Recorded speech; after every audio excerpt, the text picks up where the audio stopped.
Hey guys, it's Jonathan here.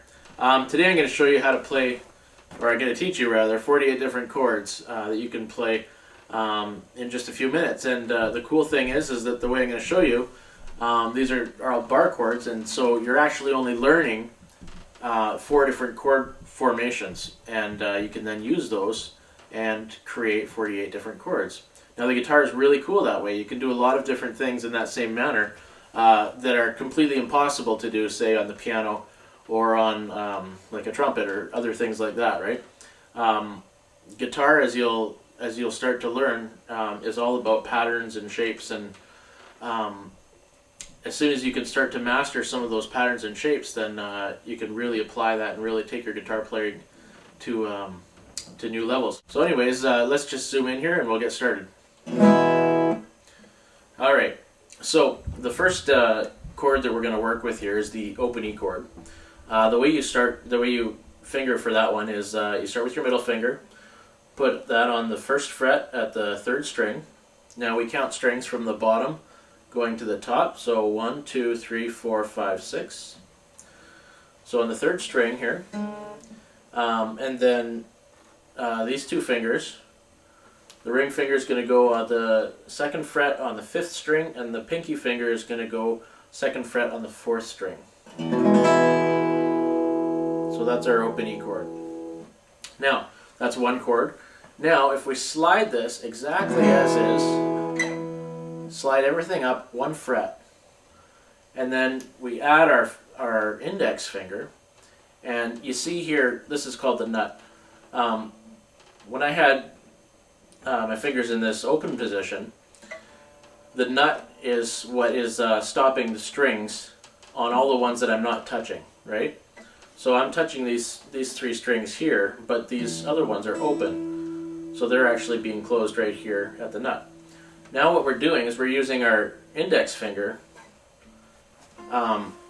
as a bar almost, kind of like moving the nut up with our finger, and then using the exact same pattern of our fingers to produce an F chord. So we moved up 1 semitone. So the tricky part here is making sure that your finger is able to press down all the strings. Oops, sorry, I had my finger on the wrong one there.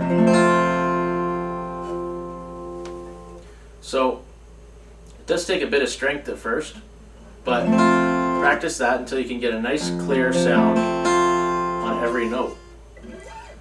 So that's an F, F sharp. The 3rd fret is a G, G sharp, A sharp, B. Now I'm at the 8th fret, that's a C, C sharp, D at the 10th fret. And unfortunately I don't have a cutaway on this guitar, so I'm not able to get up much further. There's a D sharp. And if I were able to play it there, you could do an E again right up at the top, the 12th fret. But basically that gives you 12 different letter names of chords that you can play using that open E position or pattern.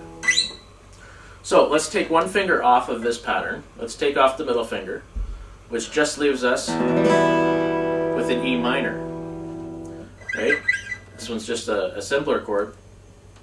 So now again, let's add the bar and move it up a fret. Now we have F minor, F sharp minor, very common chord, G minor,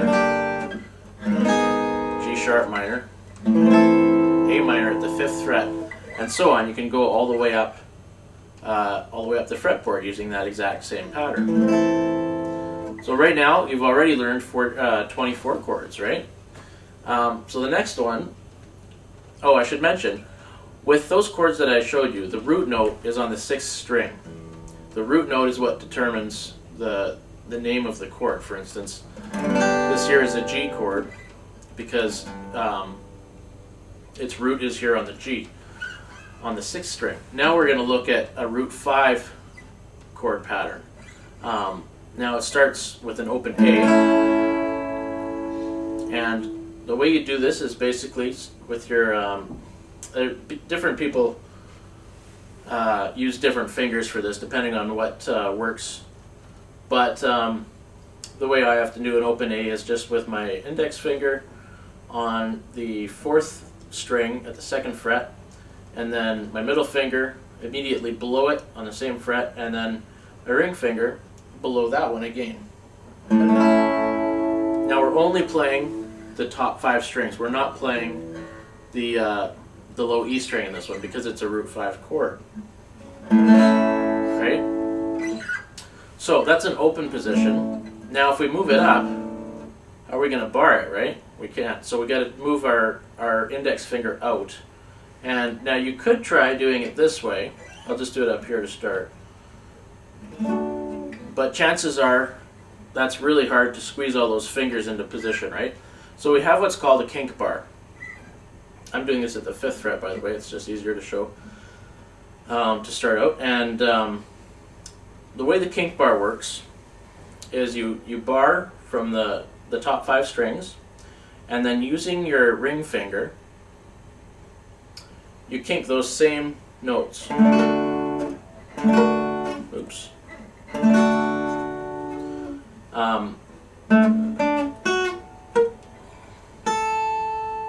Right?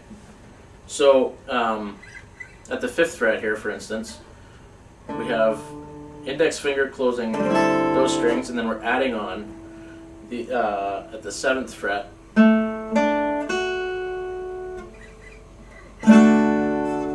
Okay?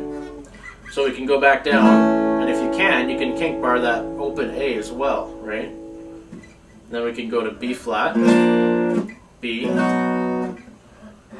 C, C sharp, D, and on up the fretboard, right? So there's another 12 chords. Now this one's a little bit easier.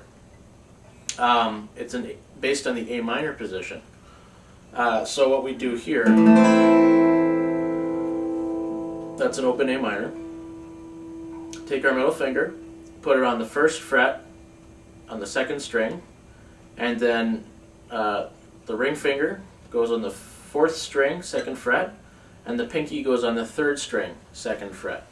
So it's just like the open E position, but everything is moved up one string. Sounds like this. Again, we're only playing the top 5 strings. Let's try barring that. We go to the, that's A minor, that's A sharp minor or B flat minor, B minor, another very common chord, C minor, C sharp minor, D minor, D sharp minor, E minor, and on all the way up to the 12th fret and beyond. You can use that same pattern. So there you go, there's 48 chords, right? So why do you want to know that? Why wouldn't you just use the open chords? Because of course all those chords can be played open, although the flats and things are very difficult to play open, most of them. But the cool thing is that pretty soon you could start doing things like you get your chord groupings can be very close together. Right, that's A, D, and E, very common progression. Or if you're playing with a band that needs to, play in B flat, then you can easily do that. Versus playing, trying to create B flat chords and all that open, which is very difficult. Bar chords are a very quick way of doing that. And if you don't know all the open chords, it's also a very quick way to find out how to get to a particular chord, because I've just showed you 4 shapes, and now you can cover almost every chord you're going to need in playing guitar, definitely at the beginning stages anyways. So there you go, there's 48 chords in a few minutes. Practice all those, get familiar with them, and we'll see you next time.